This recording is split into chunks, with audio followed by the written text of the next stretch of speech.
This is Mike Montero. I'm Erica Hall. This is Larissa Berger. We're broadcasting from Mule Design Studio in beautiful North Beach, San Francisco. This is Voice of Design.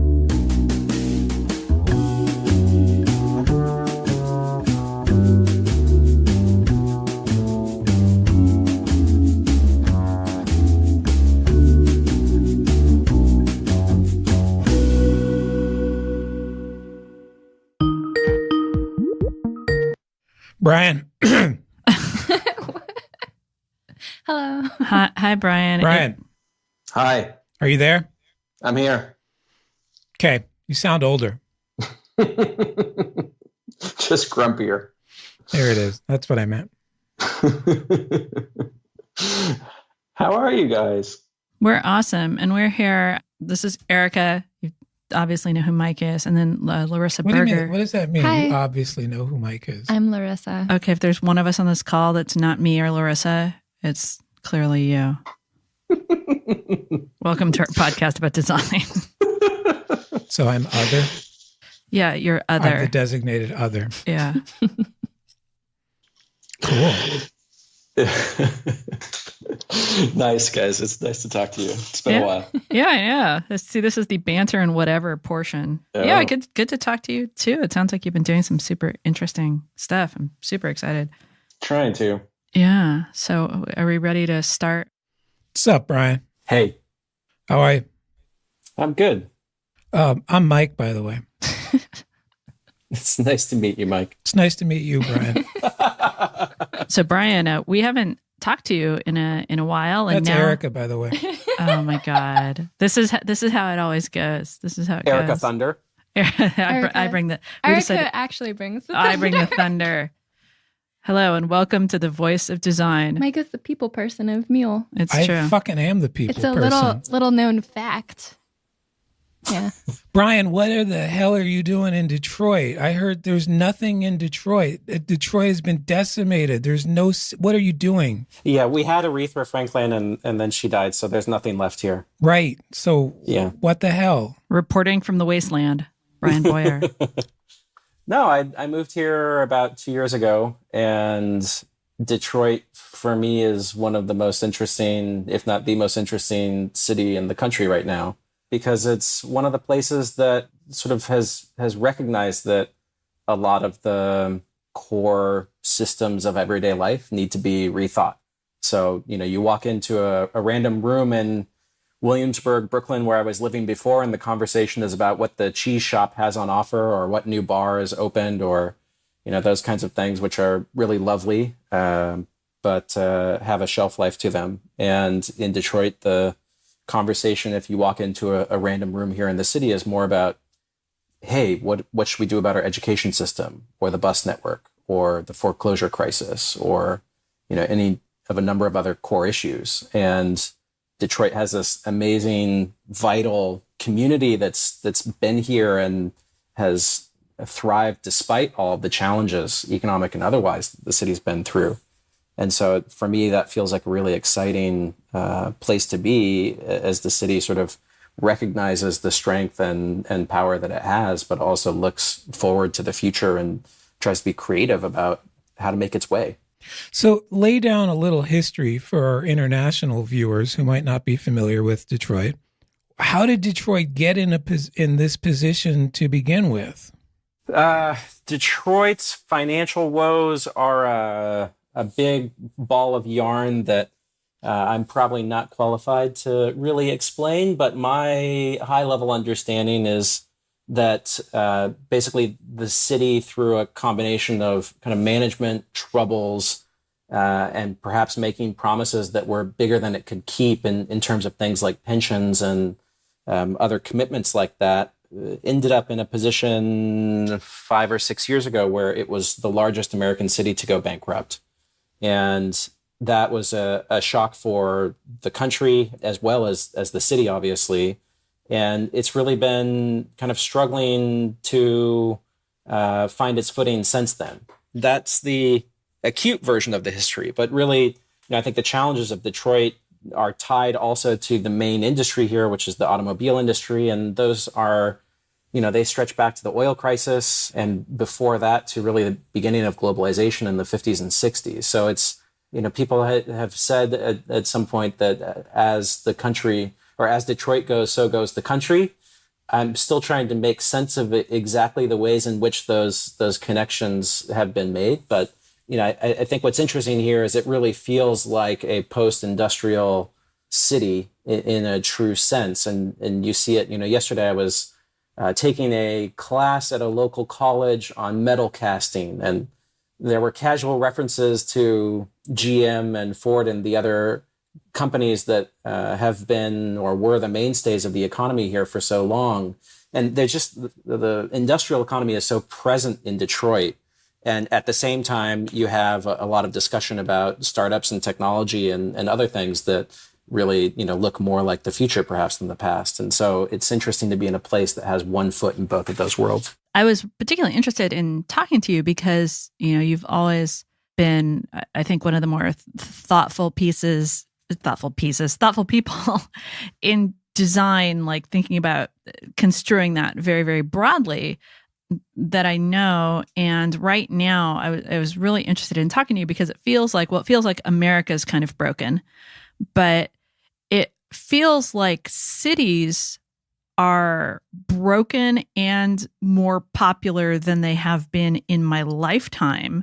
And you've been doing some thinking about that because we're here in San Francisco in our bunker, and San Francisco feels, it feels like the worst kind of laboratory. Like the reasons I was drawn to live in San Francisco were because it felt like a place where people were like, there's a constant set of social and economic and cultural experiments going on, and it's a beautiful place.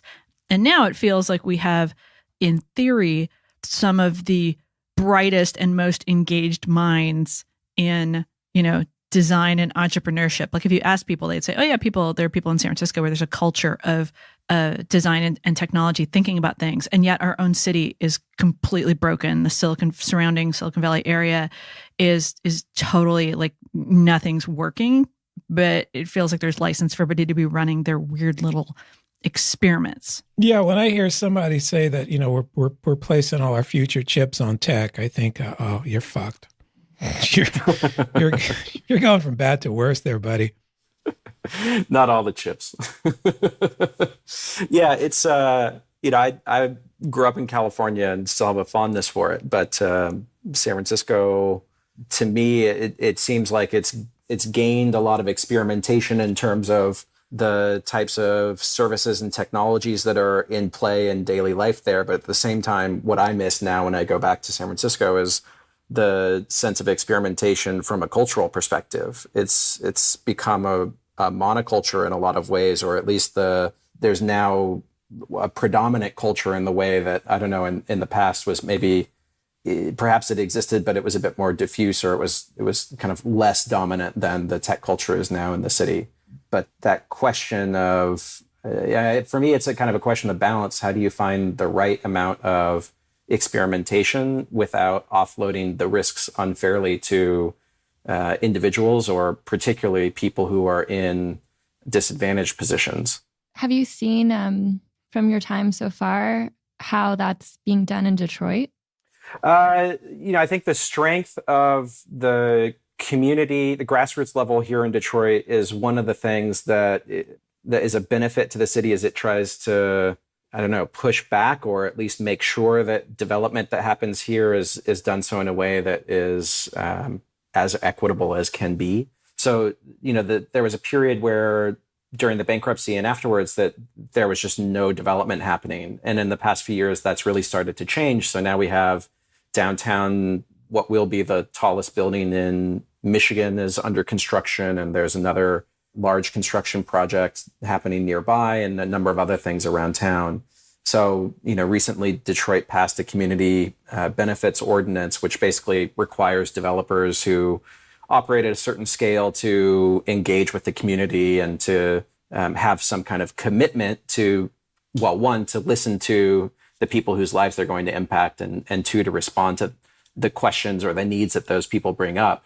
And, that's something, for instance, that you have in San Francisco as well, and a number of other cities.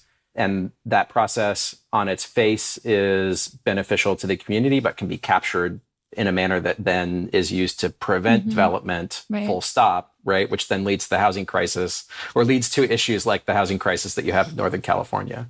So I feel like when we talk about some of the challenges that, Erica, you mentioned around, on the one hand, urban life or cities are more popular than they've been in our lifetime, and at the same time feel more challenged perhaps than they have been in a long time as well, that's really about a declining ability to compromise more than anything else. And at the core of city life is a question of kind of navigating compromise. And that's something that for a long time has been a motivating force to draw people into cities and the economic activity that happens there and the social and cultural activity that happens there.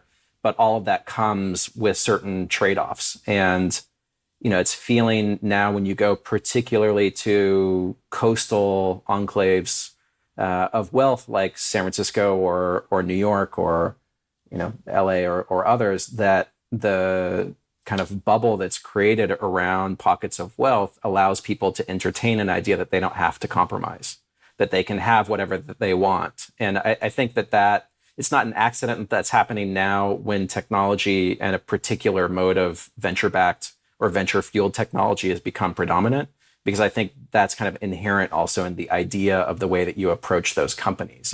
It's all about the perspective of that one company, and the regulations be damned and competitors be damned and bystanders be damned. Yeah, there's a real bystanders be damned kind of attitude. So, Brian, when you're talking about compromise, what parties are compromising here? Well, for instance, when you move into the city, you have less private space than you do when you live in the suburbs or out in the middle of nowhere.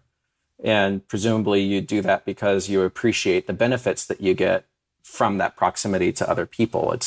Those benefits surpass the privacy that you would have otherwise. I got you. Okay. I mean, at a simple level. So we could look at it in a number of other areas as well. But I think that's one of the basics. So like when we talk about, for instance, autonomous vehicles, if you speak with people who are in cities right now, city administrations, a lot of them, from a kind of transit perspective, are really excited about the idea of autonomous vehicles contributing to public transit networks.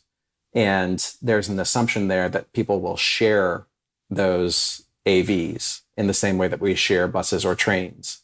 But what we've seen already with the popularity of Uber Pool and Lyft Line and similar services compared to their normal kind of private single party alternatives is that that's a hard leap to make.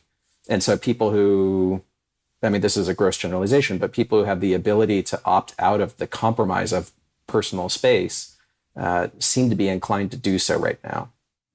Yeah, like your car provides a lot of personal space, and yeah, or even a private taxi does. Similarly, if we look at the use of libraries, for instance, there's been, of course, a bunch of noise about Amazon and other services kind of killing the library, but it couldn't be further from the truth. If you look at particularly branch libraries in a city like New York, they're utilized very intensely. A few years ago, when we were working on a project for the branch library system in New York City, usage stats for the libraries as a network surpassed basically all of the stadiums in the city. Oh, wow. So hugely, hugely utilized, but utilized increasingly by people who don't have other options, right? So the rich are kind of opting out of those systems that previously were designed for all. And the challenge then is that the richness of a city comes through mixing, right? It comes through people affirming that spending time with people who are different than themselves actually contributes to their livelihood, their well-being, and to the other's livelihood and well-being at the same time. And so for me, that's, I guess to be really simplistic about it, it's disappointing that that's on the decline. And so the work that we've been doing around what we call Civic Futures has been a way to try to puzzle through, how do we address that? What do we do about it with the skills and and abilities that we have as a small design studio. Yeah. So let's talk about your work, because you've had a pretty interesting career. And so a few years ago, you actually worked for the government of Finland in a design capacity, right? Correct. So I started architecture school on September 11th, 2001, and I ended architecture school in 2008, just before the financial crisis. Wow. So my career has never really been Those might have been signs. straightforward. Yeah, exactly. That's how it feels increasingly. So the work that I ended up doing after grad school was working for the Finnish Innovation Fund in Helsinki. And I was one of the founding members of something called Helsinki Design Lab, which was basically a public sector or public benefit innovation lab inside the fund. And the fund is an organization that reports to Parliament but has its own endowment. So it's kind of like a foundation with a lot of political access in a US context. The work there was really, what can design do to improve public policy and public services and public life? And it was an incredibly broad mandate, but when we started that work, the words design and government were not really used in the same sentence. So you had here in the US a little bit of steam building up around Code for America at the time, but they didn't have the kind of design focus that they seem to have these days. In Europe, you had a growing momentum around a notion of service design, but it was still kind of on the fringes of government and not really operating on maybe some of the core questions. So it was, for instance, more about improving a form to apply for some kind of benefit than about thinking how we might reimagine those benefits from a first principles perspective. So we had a really special opportunity there to work with partners in both Helsinki city and national level, and ran Helsinki Design Lab for about 5 years, after which point I came back to the States and brought some of that work into my practice at Dash Marshall with my co-founders, Amy and Richie. Yeah. And that, like, the work that the Helsinki Design Lab was doing was just really cool in terms of, well, just discussing the idea of design being a government priority and putting that out there. But also there were just so many ideas and materials that were of like real practical value in terms of, you know, like research handbooks and just I'm totally blanking on the other cool books we have around the studio that you would give us that are neat. It seems like all of those materials were designed for people to actually understand what was going on there. And I'm not, you talked about Code for America, and I feel like so often when we hear about design and government interaction or technology and government interaction in the US, the emphasis is on the thing, the tools, the what's going to be built, or the service that's going to be replaced. Or just like an interface to government. Right. And there's a lot of de-emphasis on the people and how they need to change how they work. And that seemed pretty core to the materials that you produced at Helsinki Design Lab. So how did you keep that as the focus without having to kind of hedge with stuff, which feels like what we do a lot of the time, we being the US design and technology culture? Well, I think one important distinction is that there was never an assumption of technology with the Helsinki Design Lab work. So, you know, I personally, before going into design and architecture, worked in the tech world, and that's how I know Mike and Erica from ages ago. And so it was kind of present in a latent sense, but we didn't have to kind of crawl out of a technology hole to get to people because we just started with people. So I guess at a high level, the mandate was, you know, again, how do you improve the way that the government works and its ability to keep the promises that it makes to its citizens? So those promises are a little bit different in Finland than they are in the US, but it's basically about ensuring the highest level of health, wealth, and happiness for the broadest number of people. And if you look at the way people interact with public services, or the way that the public sector interacts with markets or unions or other players like that, you can kind of see like, hey, there's some opportunity for improvement here. And the question then becomes, what are you going to do about it? And our hypothesis was that some of the contributions of the design perspective, in terms of really caring about and understanding what the sort of North Star of a project is, and really clarifying what you're driving towards, and then using that as the organizing principle for all of your efforts. Doing so with an understanding of how people actually work, and not just how we expect them to work or how we wish they might work or live. And doing so with a certain kind of flexibility. That those are demands, or let's say requests of government, that sound really nice. And you hear them in the US now in the same way that we heard them in Finland, where we want government to be more responsive. We want government to be more agile. We want government to be better. But from my perspective, it's a pretty shitty thing to do, to make all of those demands without also admitting that you might need new tools inside government.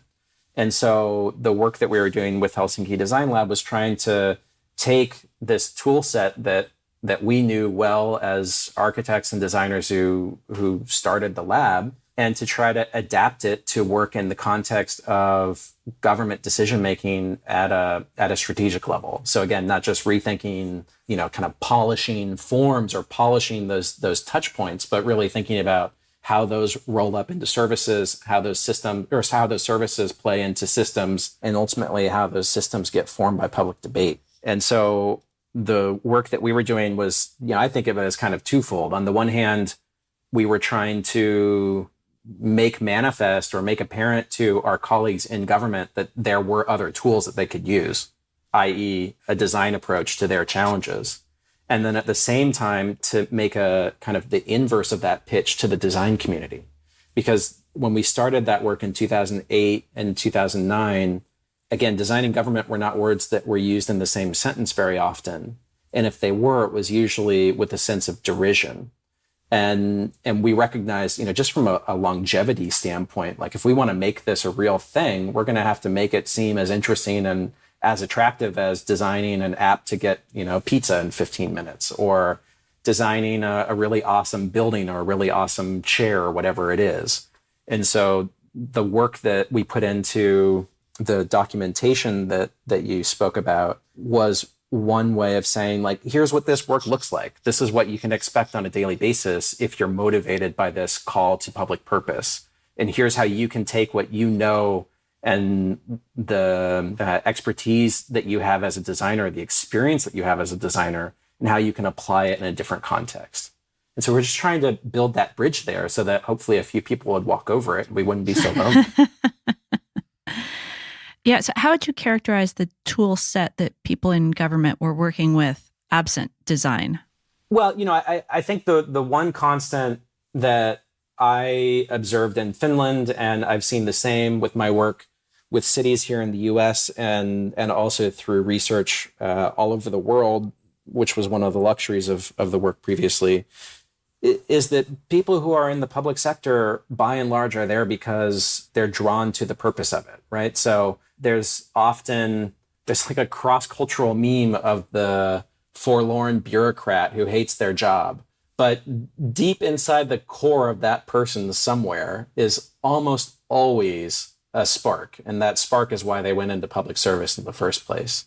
And yet the democratic systems that we've built to ensure transparency and fairness across the board now somehow seem to prevent us from approaching problems in the way that we see as successful in the public sector and elsewhere. So for instance, the really laborious procurement process that you have to go through inside the public sector it might be fun to imagine that was invented just to piss off people. Because it's horrible. It's really, really bad. It's terrible, right? But it probably, my guess is that it probably was not invented just to make lives miserable. It was probably invented to make sure that people inside government were not giving jobs unfairly to their friends or their colleagues and getting kickbacks and things like that. So, but it's, again, I think it's a question of balance. So if we look at like the onerous steps that a public procurement process lays down, like that makes sense if you're doing something that you've done 1,000 times before, or even a few times before. So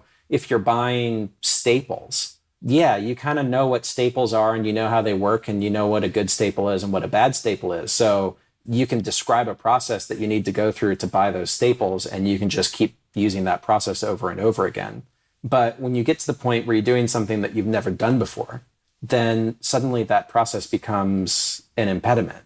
And it then sort of puts you into a sort of like a spiral of Kafka scenarios where you're trying to describe or escape this process that was never designed to do what you're asking it to do in the first place. So, even simple things like if you want to hire design services inside a government, it's different now. People are kind of more and more open, it seems, to bringing in, for instance, human-centered design teams to help define a brief, help understand what the needs are.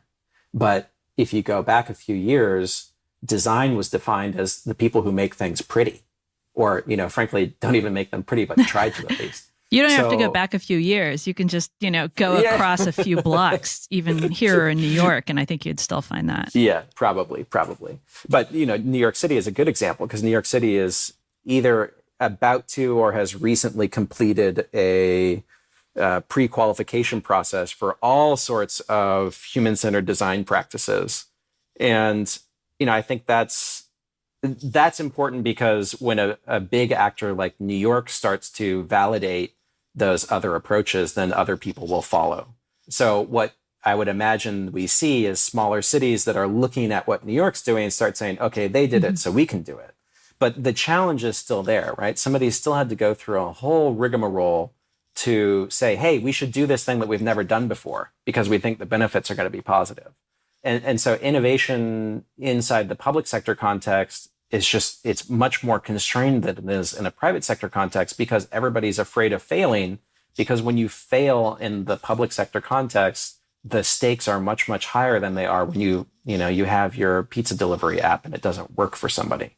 So I see this as one of the biggest design challenges of our time, if not the largest, which is to rewrite the institutions that we have so that they can confront the challenges of the 21st century, including climate change and income inequality and, all those other things that keep us up at night, but without losing that commitment to equity that is at their core. Yeah, because even when you sell design services in like sort of the best case private sector, you're still up against the two ideas of one, you're being hired to innovate and do something that has never been done before. Like that's the act of design. But on the other hand, every client, and government is the most extreme case of this, wants to know that you've done it before. Yes, exactly. Well, so that's a good question. I mean, I guess my question to you is, how do you guys define design? Wait, that was supposed to be our question for you. It's, fundamentally problem solving and within a set of constraints, I would say at the most broadly. Like you have to have a problem and you have to have constraints, and that's really it, and it's getting from whatever the current state is to the future state. I don't know if you guys want to have that and a lot of arguing along the way. See, I think this is one of the difficulties right now as designers and others are trying to make sense of a world where we don't have science, we don't have facts, we don't have truth anymore. Oh my God, I am calling so much bullshit here, but continue. Yeah. Which means that we don't have. Why are you accepting either. Those? I'm not accepting. Okay. Because I think a lot. I personally believe in truth. Because I facts, think a lot of designers have just accepted those as the new way to be. And that scares the shit out of me. Well, I think I have a slightly different take on it, which is that we live in an era where defining the problem is as much work or as important as solving the problem.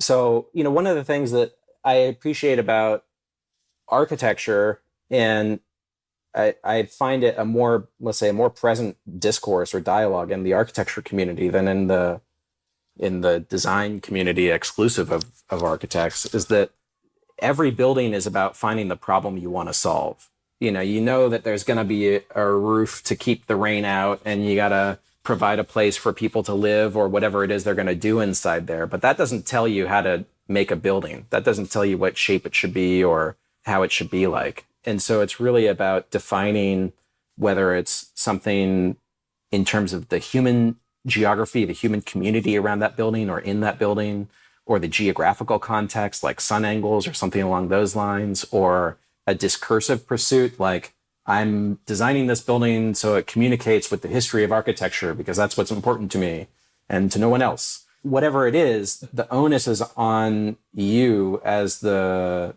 synthesizer of all of those different factors to find a way to put a problem on the table that then is worth solving.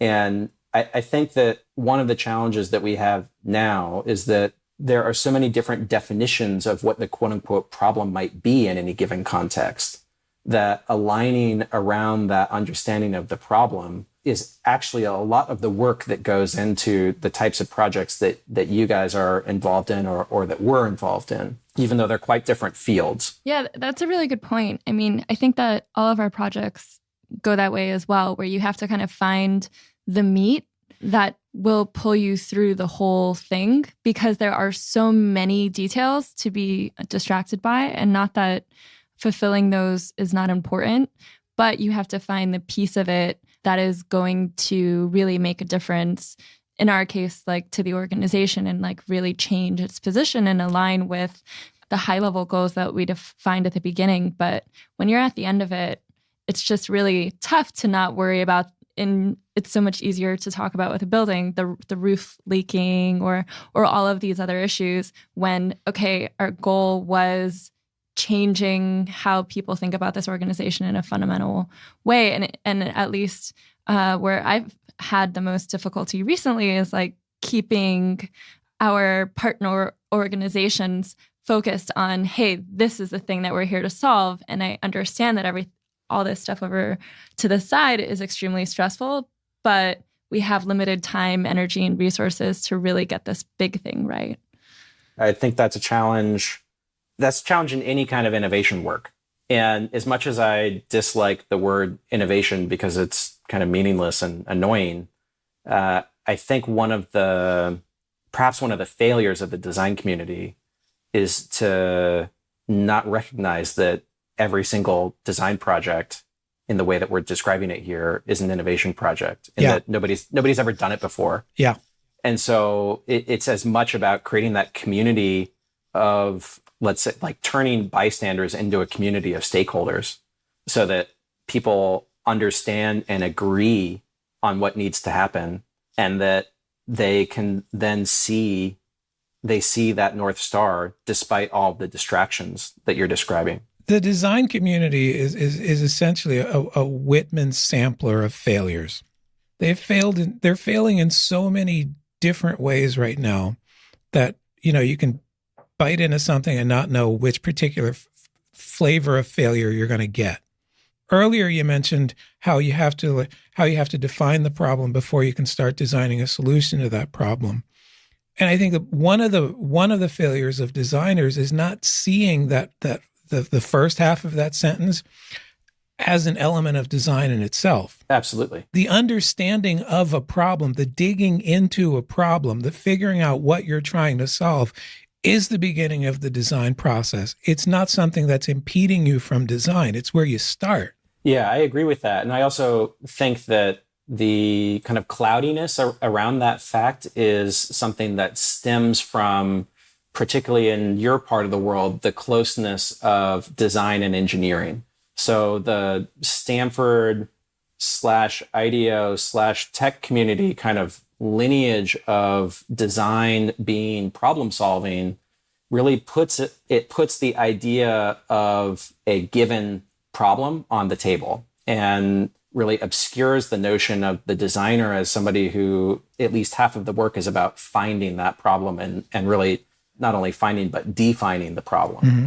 And that's something, that I wrote about it in the Civic Futures essay on Medium, where I think to some extent I love the fact that human-centered design has become a de facto standard. And it seems to be. I went and did a 1-week workshop in Japan last year, and all of my students in the workshop knew the human-centered design process, even though they were undergrad, or a lot of them were undergrads or kind of quite green.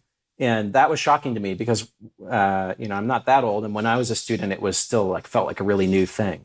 And yet what we've given up is the ability to really interrogate the challenge. Mm-hmm. And so, when I look at kind of the ability of human-centered design to translate a set of constraints, in Erica's words, into some design, quote unquote, solution, that's really powerful. And it's great at delivering on things that are meaningful to individuals. But what I miss is the kind of discourse that we had in the 60s in the design community and also broader cultural circles around rethinking how we want to be.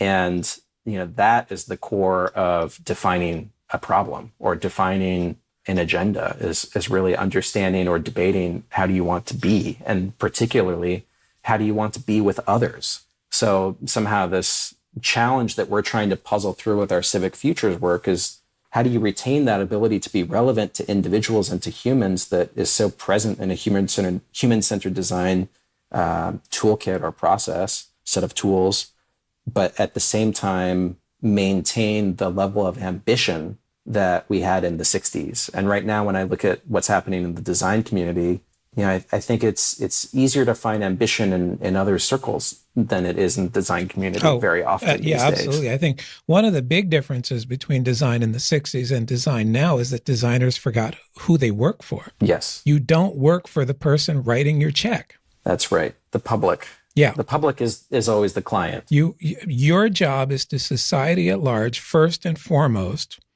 in helping to design a better society that makes, as you said earlier, and I believe very eloquently, the most amount of people happy.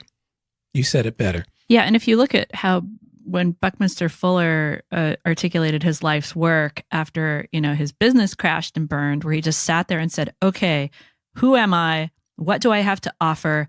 Okay, the rest of my life is going to be in service to humanity, and everything else is details.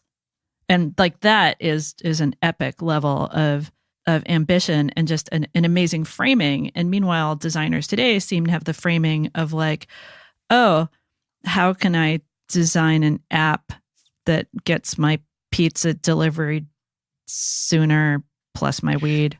Imagine... Can you do that together now?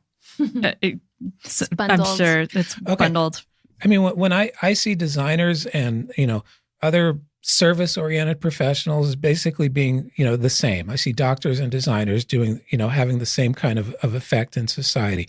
We're here to help people when they need us. And our job is to make sure that when we go into these companies, we're taking a look at what we're being asked to build and measure the effects of what we're being asked to build on society at large and mitigate bad effects whenever possible and push good effects whenever possible and, throw acid on things when good effects aren't possible. Yeah, so that's the idea that any individual designer will have a personal mission or a personal kind of Hippocratic oath like a doctor does, in addition to whatever organization they're working on behalf of, whoever's cutting the checks to them is one thing. And then the responsibility and role of designer is another. You take that title and it comes with, or that description or however you want to describe it. And it has certain entailments. The reason I was interested in talking to Bryan is because, Bryan, you understand both design and architecture. Try to. Okay. So they don't let just anybody walk in off the street and design a building, correct? In theory. What does it actually take for you to call yourself an architect and get a job as an architect? Well, see, this is a tricky one because what you legally must do is graduate with a degree from an accredited program. Okay. And then complete a certain number of internship hours that is equivalent to about 3 years. And then take a battery of licensure exams, which I have not done. So I cannot legally call myself an architect. Aha. Which is very tricky because here, for instance, there are cases where people get kind of slapped for calling themselves architects, even though they're not.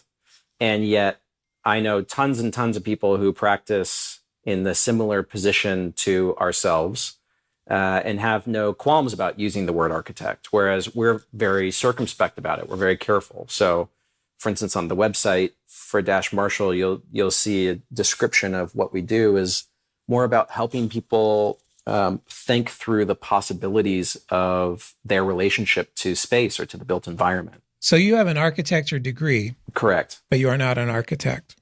I am not. I am an unlicensed architect is what you can call me. But there's a path to get there. There is a path to get there. Okay. I think it's an old-fashioned path that represents a kind of craftsman version of architecture and not really the expanded definition of architecture. So in the same way that you guys are, maybe nominally a graphic design studio, but actually you're quite engaged in organizational transformation and higher order issues with your clients and your projects, we take a similar approach to architecture. So yes, I care about the detailing of windows in the same way that you guys care about whether the JavaScript works or not. But at the end, that's not why we're doing the work. And frankly, that's not why somebody hires us. They hire us because of our ability to understand how those details are connected to the bigger picture and to manage that spectrum in both ways. Yeah. And I think alluding to what Larissa was talking about earlier, a lot of times that can be a hard part of managing the dialogue with the client is if the anxiety is about a particular detail and your response might be, well, yeah, that's fine. That's not the hard part, or that's not the material part of the problem. That's like a detail. And if you don't sort of manage that dialogue correctly, then maybe there's a sense of like, oh, sure, you're going to design some sort of innovative solution conceptually, but ultimately, like, the doors won't open. Yeah. Yeah. And I mean, I think that kind of anxiety or those human dynamics are something that exists in any interaction where one or more of the parties has a kind of magic tool set. So this is a case where the opacity or the kind of, the fact that design is not really well understood by the general public is an impediment to our work. So, people don't know that fixing some of those detail issues might be quite simple for you because for them, they're incredibly difficult or maybe even impossible to fix. Yeah. And so that anxiety becomes a blocker to focusing on other things because it's so huge for them. But from your perspective, it's very small. And I think that's something that, I certainly experienced in Finland earlier in my career, where you walk into a room and if you use the word design, people are going to map a certain set of expectations onto you, regardless of what your actual skills are or why you're there. So, my colleague Marco always tells this story about how he was in a hospital speaking with the chief administrator about redesigning the way that they deal with stroke holistically as a system. And that this gentleman in the hospital wanted to show him the new kitchen that they had renovated because they knew that Marco was an architect. And I've had similar experiences inside government ministries in Finland. And I think there's the way that I came to terms with it is there's a certain amount of professional grace that you have to bring to those situations, and doing so can help you move on. And then it's really about proving that you understand somebody's world enough to be allowed to fiddle with the things that are deeply important to them as an individual or as an organization. And to do that in conjunction with, yes, taking care of those pragmatic details. Mm-hmm. But, I think that's the type of maybe skill or just part of the practice that I certainly don't see enough discussion about or enough recognition of. And I think that although certainly doctors and other professionals have their own version of that, you know, my partner's a lawyer and she certainly talks about issues in a similar vein, or the kind of client or interpersonal issues in a similar vein. But I think the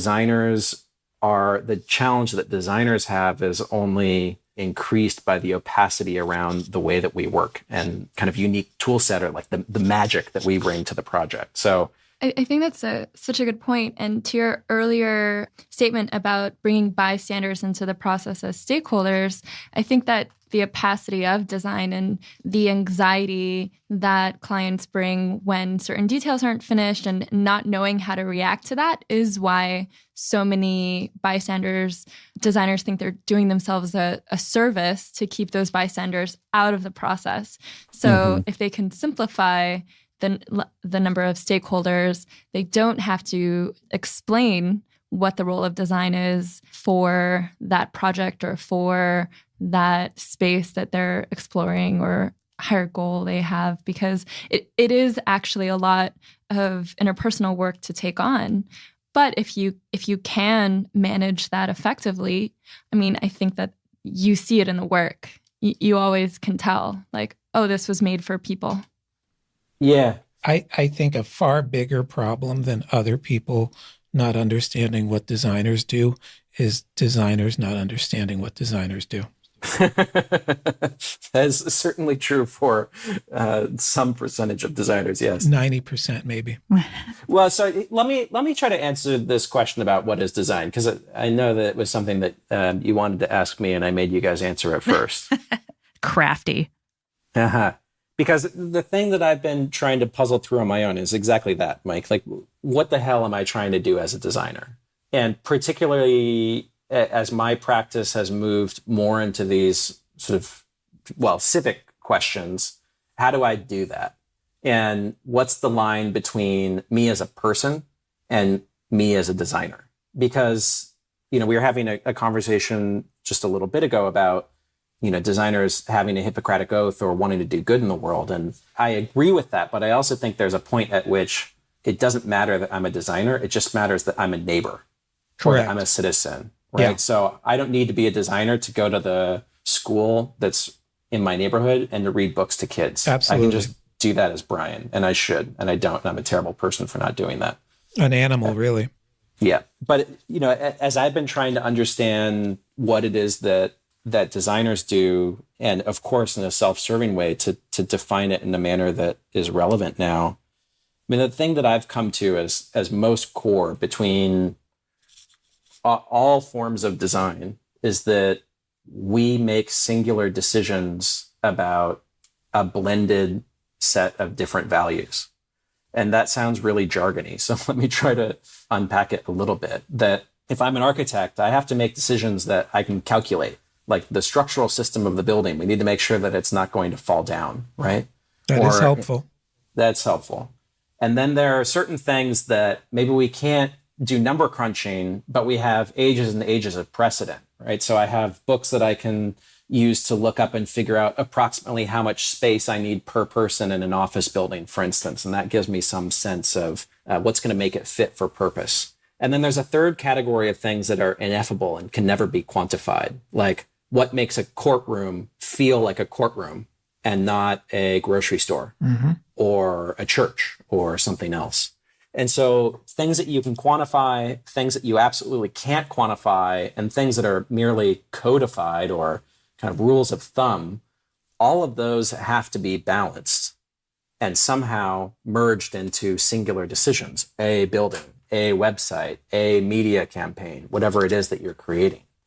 And I think that actually the ability to essentially juggle apples and oranges and bananas, or whatever you want to call it, and to make singular decisions at the end, and to have that bias towards action, towards actually doing things, not just talking about them, that's the magic of design, and that's what we bring to the table. So a lot of what you've been describing, or what we've been describing in this conversation, if we went back 50 years, would not really be thought of as designerly, right? So like managing anxieties and expectations of people in a room is not inherent to design, but doing that with a bias towards action and helping people make decisions about things that they can quantify at the same time as things that they can't quantify, that's actually the secret sauce or the mojo.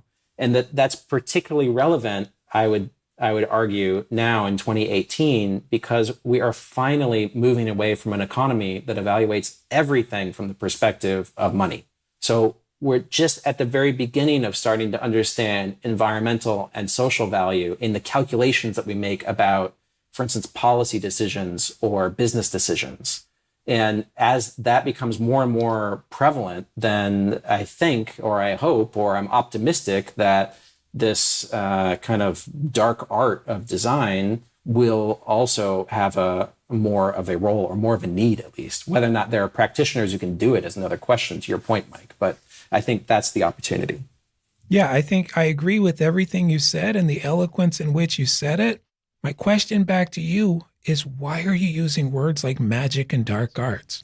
Because everything that you just described is a skill that I have learned and perfected over time. Yeah.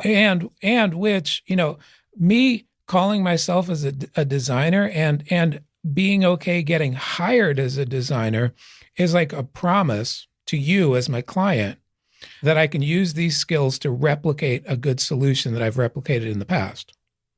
That it's what you're paying for is my experienced skill. Yeah, but it's not quite as repeated in the sense that every project is different, everything has different goals, and we always have to kind of like comfort clients through that. No, I know that, and we do that all the time, and that to me is a design skill as well. Politically maneuvering through a room full of people, figuring out what they need to hear and what I need to say to them to get to the outcome that we've all agreed on, that's a design skill. Yeah. I would describe that as the skill that's a question of stewardship. But I think that absolutely, Mike, is a skill of a well-seasoned designer, but it's not exclusive to design. No, absolutely. I absolutely agree with that. Brian, I'm going to go out on a limb here and say that neither of us can dunk a basketball. Not unless it's a toddler hoop. Correct. I will totally throw down with you on a toddler hoop. So when I see somebody dunking a basketball, it feels like magic to me. Like, how can you get your body to do that? Because I cannot do that. And no matter how much I might practice doing that, I will never be able to do that. In the same way that somebody who's, watching me do what I do and who's not trained at it and maybe and doesn't have the same skills or aptitudes, that might look like magic to them. Correct. But it's not. And also somebody who can, being tall in and of itself is not enough to dunk a basketball. But I think the difference that I would put forward is if we watch somebody dunk a basketball and then we look at our own flabby bodies. I'll speak for myself. I look at my own flabby body. Poor, horrible excuses for human bodies that we have. There you go.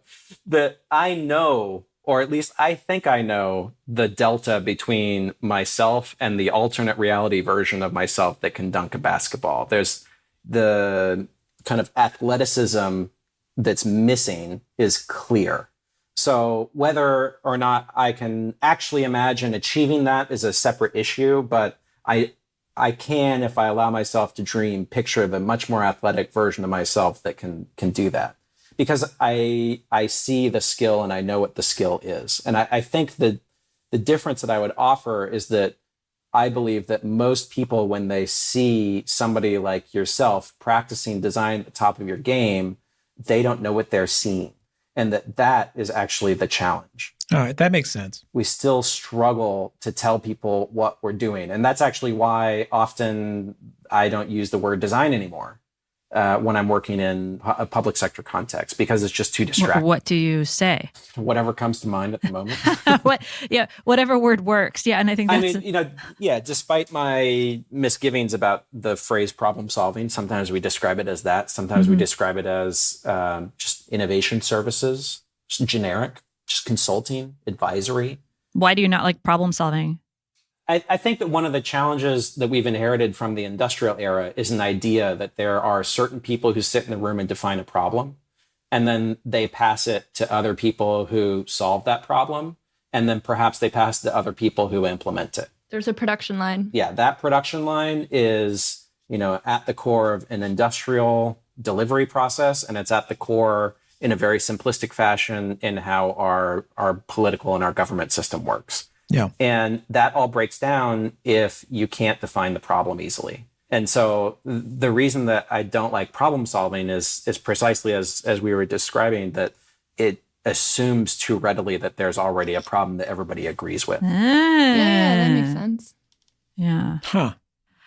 I really like the way that you described design, because one of the things, like if the work that we're trying to do to kind of shift the way people are thinking about talking and purchasing design, is from hiring people to design artifacts to hiring people to make decisions, as you said, because even designers working today, at the forefront of wherever we are in terms of thinking, are still defining themselves in terms of what artifacts they produce. Like, even if you're calling yourself a UX designer, there's a series of artifacts.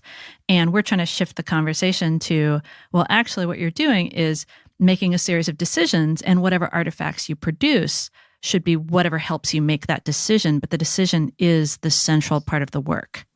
Yeah, that's actually exactly how we described it at Helsinki Design Lab, that we wanted to bring the same level of craft and care to decision-making that designers bring to artifacts. Fantastic. So I'm really interested in what you're doing now in terms of this Civic Futures work, because as a person who feels very at home in cities, loves cities, and am deploring the direction that cities have been going in terms of a monoculture and this dysfunction that feels like it's growing, and this loss of a vision for the future, I'm super excited to hear more about this, how this practice came about and where you hope to take it. I think at its root, the Civic Futures work came out of a similar set of misgivings, or, from a similar heartburn as what you described.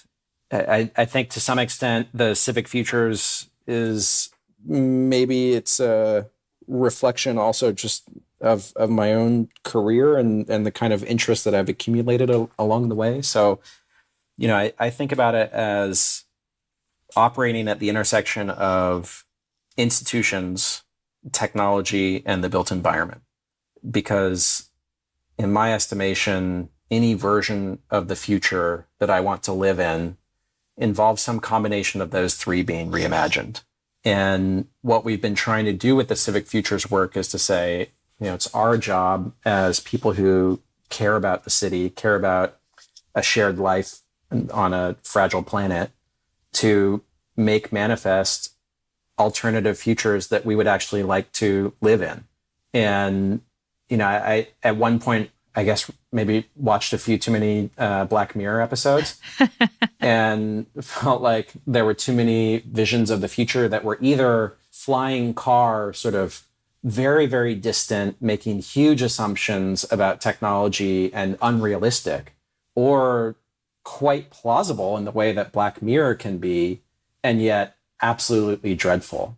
And so we were looking for, in conversations in the studio, sort of looking for that middle ground that is optimistic, is, let's say, within arm's reach, or maybe just a little bit beyond arm's reach instead of 50 years down the road, and spanned from rethinking, the smallest level of interactions up to the largest. And so in that sense, kind of walking across the entire spectrum that we were talking about earlier, from human-centered design up to a kind of 1960s inspired systems or strategic design perspective.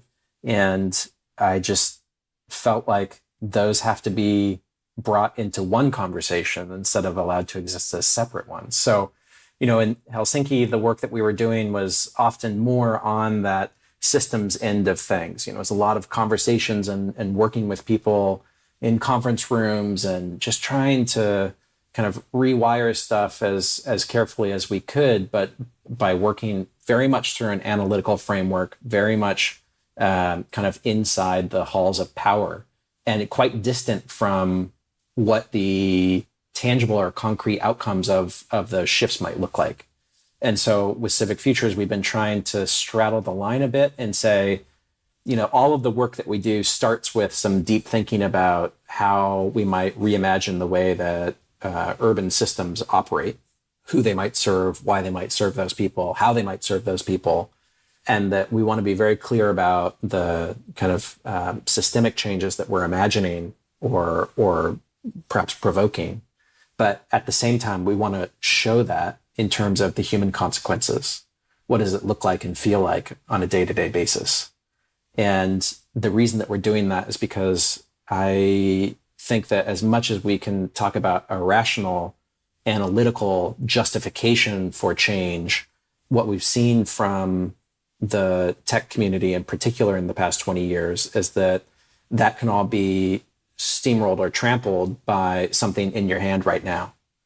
And so as much as I do not appreciate that approach, like when the bird scooters land in downtown Detroit and make the sidewalks difficult for people to pass, what I do appreciate is the tangibility of that approach. And so we're trying to find a way that's more respectful, but retains that tangibility. And so that's why our work is in film and other kind of tangible media, but the ideas that are, let's say, embedded in that work are more systemic. Yeah, that's interesting, because we've been talking about the same thing in our work about we want to work at this systems level, but you have to provide something tangible or else it doesn't take. It just doesn't take. And so what is that tangible representation? So it's interesting you're working with film because, yeah, I feel like we've totally lost the idea of the future, right? As a system, like the only way we have of talking about the future is in terms of consumer technology. Yeah, exactly. And so that's, again, one of the things that I think the previous generations were very good at doing. They were good at imagining the future. And now we've somehow allowed that to be offloaded to mostly small tech companies and the occasional large tech behemoth. I think that's to our detriment as a society. So I look to the work of studios like Superflux in London that are doing really awesome work around featuring and futures methods, or other people who are kind of taking a futures approach and borrowing a little bit from that, but maintaining this craft that we have as designers of making stuff that's attractive and appealing and engaging, more importantly, but kind of almost weaponizing that skill or that craft, if I can use that phrase, so that when we create things in the Civic Futures projects that are shiny, they're shiny to pull you into a conversation or to pull you into an imagining of what a different future might look like. They're not shiny for the sake of being shiny. They're not shiny for the sake of stealing the money that's in your wallet. Or Bitcoin. What happens to people in the future who can't afford those shiny objects? Do they get no future? Well, I think it depends on how you're defining shiny, right? So one of the rules that we hold for ourselves in the Civic Futures work is that it's got to be more Star Wars than Star Trek. In that the Star Wars aesthetic is kind of beat up and crappy in a lot of ways, whereas in Star Trek, everything just had the plastic peeled off it. It's totally new. So, we talked a little bit about human-centered design's failings, and I think one of the challenges that I have with it, and the reason why we're trying to now adapt some of those methods in this Civic Futures work, is because often it's dependent upon the people that you have access to, right? And so if you only have access to people who look like yourself because you're at a company of people who look like yourself, then you're going to be screwed from the start. So we need to develop new ways to either engage in dialogue with people who come from very different walks of life and to understand what their distinct needs are, or we need to bring them into the process. And there's a lot of work collectively in other parts of the design world around participation and participatory design that I have some hesitations about. But I think fundamentally for us, the thing that we're concerned with on a slightly longer timeline is like all of that's great, but it still doesn't account for people who don't exist yet. And I think one of the failings that I see currently in the way that we collectively imagine technology is that we're too easily excited about it now and don't take enough time to imagine what happens when it becomes a success. Yeah. And that success will be foisted upon or inherited by people who haven't been born yet.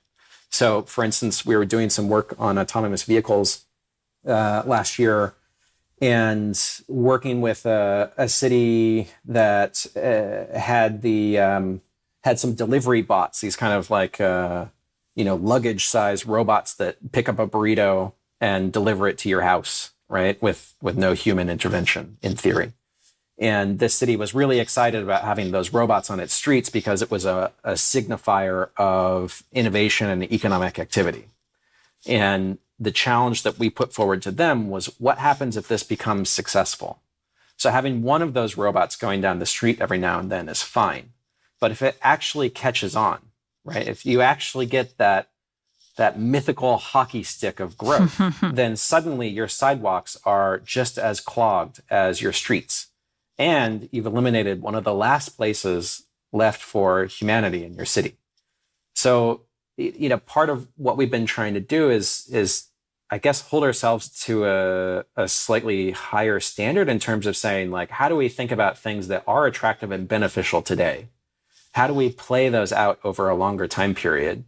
And how do we anticipate the kinds of challenges that might arise over that longer time period, and then use that to rethink the solution from the first point? So it can get very cyclical, as you might imagine, based on my slightly messy explanation of it. But I think somehow we have to come to terms with the idea that the stuff that we put into the world, or the stuff that we propose to put into the world, that the development or the growth of that is as much our responsibility as the inception of it. Yeah. Wow. I think that's some fantastic stuff for everybody to think about. So we're coming up on time here, and this has been, I feel like I could talk about this stuff for like another 5 hours. Oh, me too. It's like so interesting.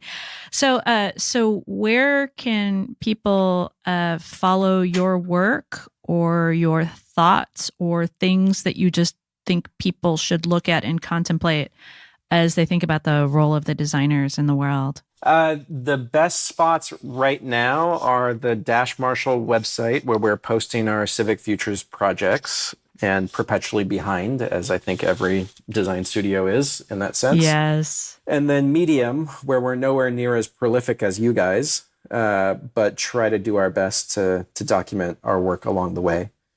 And I have a few pieces related to this that I need to actually post, but we are posting somewhat regularly there. And those two sources will have various links to Helsinki Design Lab and some of the other things we talked about, if you dig around enough. I know that's always every day. It's like, oh, this is the post we need to write today. Oh, we need to put that out there. But it's hard. Writing is the hardest work of design. Cool. I disagree, but we can talk about that. That's a whole other topic. Jesus. Wow. Well, thank you so much, Brian. This has been a fantastic discussion, and I look forward to write more, because I'm super excited to read it and see what's going on, because this, I really think, is the level of conversations that I wish more designers would move towards. Yeah. Thank you so much. My pleasure. Yeah, I really enjoyed the discussion and the questions. It's a great excuse to talk about this stuff in lieu of writing about it. It's been my secret plan the whole time. Oh, yeah. Brian, it's always a pleasure. You too, Mike. Nice to hear from you guys. This season, we're asking the question, what is the job of a designer? What is the job of a designer? Send your responses to us on Twitter at VOD_ROCKS, VodRocks. Or you can send us an email to VOD@muledesign.com.